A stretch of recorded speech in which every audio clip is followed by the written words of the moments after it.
At City Hall, I'm joined by James Purnell, the licensing minister. Let me ask you first, how is it that things appear to have gone so wrong, given that 2 years ago, when this was going through, the legislation was being passed and so on, there's broad agreement? Well, I think that it's partly, frankly, because the Mail and a number of other papers decided that they were strongly against these reforms, and then the opposition changed their position on it. But I think it's also a big change, and change is always controversial. And I think it started off as an argument which was mostly about deregulation and about treating grown-ups as grown-ups. I think as the laws come in, I think that aspect of it is coming to the fore again. And I think when people see the powers that are there for the police, I think they will be reassured and we'll start to see the other side of the argument. It's also about two completely conflicting messages coming from government, isn't it? With the Home Office pushing, an agenda. We want to see more people being fined for urination, for behaving badly with alcohol, and yet apparently you saying, this is going to control our drinking, ensure that we do it sensibly. No, we're working very closely with the Home Office, and in fact Tessa Jowell was at that launch with Charles Clarke earlier this week. And the reason that we're able to have this crackdown is precisely because of the Licensing Act. The Licensing Act brings in far tougher powers for the police. We'll now be able to close down a pub at 7 days' notice if they're breaching their conditions. And what we're saying is that precisely because we can have those extra powers, that means that the rest of us can be treated up like grown-ups. How come the police are so cool on the idea, then?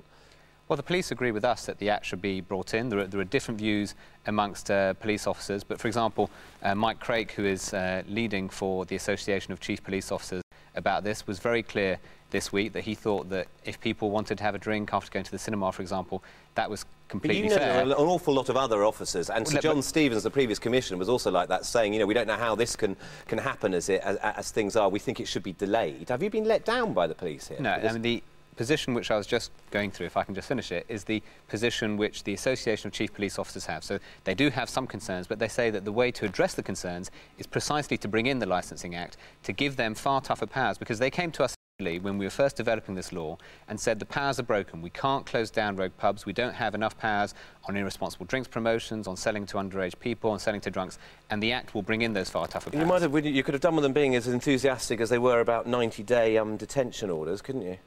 I mean, they have. They've said that we should bring in the Act. There was a call earlier this week for the Tories to bring in, to delay it, and the police and local government were very clear they didn't want it to be delayed. How are they supposed to police this now? What do you expect to happen? Do you expect to see them putting a lot more police officers on the street at 4 a.m. than they are doing, for instance, at 4 p.m. at the moment? Well, Mike Craik, who's the Chief Constable up in the North East, has really led the way on this, and he has put in a programme of going and seeing people early, visiting them early in the evening, making it very, very clear that bad behaviour won't be tolerated. But do you expect to see more officers? That's allowed them to reduce the overall amount of alcohol fuel crime. So using these powers and having the right deployment of police officers can actually help us to reduce the amount of alcohol fuel violence. Do you expect a increase in alcohol-related violence this Christmas? We're not making any predictions. We're obviously going to monitor it very closely. What we're saying I think Tessa Jowell was saying just that. No, that's not right, actually. She said that because of the extra enforcement that we're bringing in, you may see more people being charged, more people being arrested, and that's just plain common sense. If you have focus on it through the enforcement campaign over Christmas, you may have more arrests. Now, that actually is a sign of success, because what you're doing is cracking down on the problem and using the extra powers. One of the reasons it may well be that police seem to have gone, be a little less sure about this thing now, is that, for instance, we looked at a couple of boroughs from our ring round, Ealing and Kingston, for instance. Police objected in about 90% of cases to licences being extended, completely overruled. I mean, there are only about 12 London boroughs didn't reject any applications. Well, this Act is about giving power to the local level. It is wrong for me to be taking the decisions about closing time across the whole country in Whitehall. Instead, those decisions should be taken locally, and different London boroughs have taken different approaches. Camden and Westminster, for example, have taken a much tougher line. Others have taken... But across London, it will lead to more drinking. We're not making any predictions on the amount of drinking. But it has to lead to more drinking, doesn't it? We will monitor it. There are hundreds of premises open in London after 11 o'clock at night now. What we're saying, just as David Cameron said actually earlier this week, it's quite interesting, he said that it was completely wrong to have this firm curfew where you're chucking everybody out at 11 o'clock and having everybody out on the streets, drunk, your legacy could be safe with David Cameron. But, I mean, the picture is showing, surely there must be more drinking. I mean, it goes without saying, if the hours are open, the pubs themselves expect increased sales. There will will be more drinking, won't there? The key target isn't about the amount of drinking. The key target is to reduce the problems caused by drinking. Absolutely, but will it police, cause, if I can just finish this point, to more drinking?